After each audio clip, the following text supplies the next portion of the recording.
nzahora ndiwe mu bintu byose ngeze kugupfa. Genda umukristo mpora mbihamya, nawe igihugu cyose cyanseka. Genda umukristo wo mu mutima, kuko ubu nsigaye nkunda Kristo. Icyatumye apfa yazize jyewe, nabuzwa n'iki kujya mukunda. Genda umukristo umva ubwo buntu, narakijijwe nkurwa mu byaha. Genda umukristo naho ndaterwa n'ibyago nkaba no ku rugamba.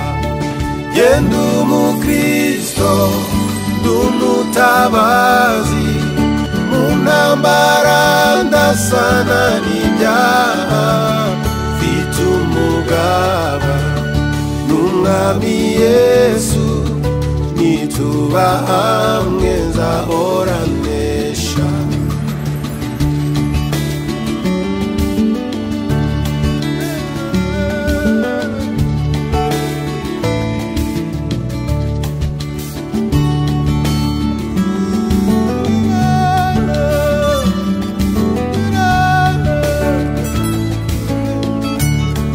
Genda umukristo ndi umwimukira, ndakomeje mu rugendo rwanjye.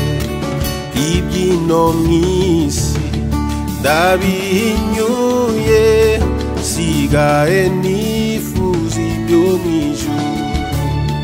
Genda umukristo gakondo yacu iri mw'ijuru ku Mana yacu.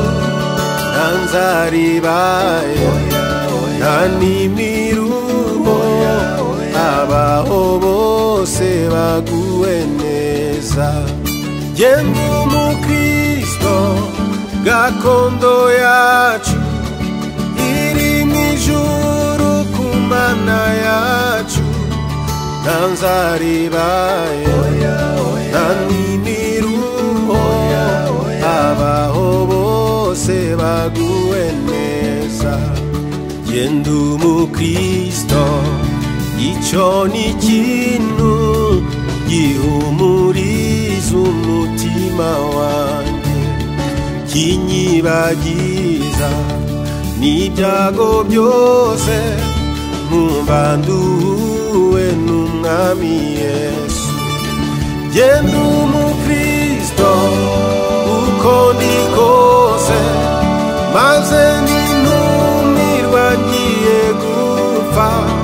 Nzagira ibyishimo bitavugwa, nzabona ihirwe ngiye mw'ijuru. Genda umukristo uko ndi kose, maze nintumirwa ngiye gupfa. Nzagira ibyishimo bitavugwa, nzabona ihirwe ngiye mw'ijuru. Nzagira ibyishimo bitavugwa, nzabona ihirwe ngiye mw'ijuru.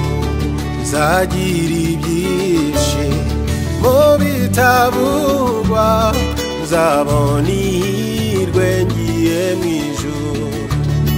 Nzagira ibyishimo bitavugwa.